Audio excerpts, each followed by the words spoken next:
What is the name? Restaurant? ครัวพ่อใหญ่ Guap Poi Ai? Yes.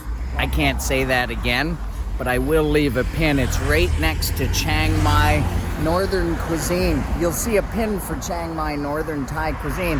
Haley and I actually came to go for dinner there, and they were closed for dinner.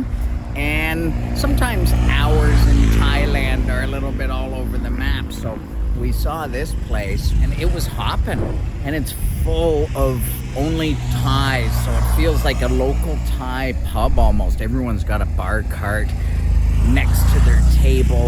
They said the som tam was good, and Haley is a som tam aficionado, and she gives it 2 thumbs up.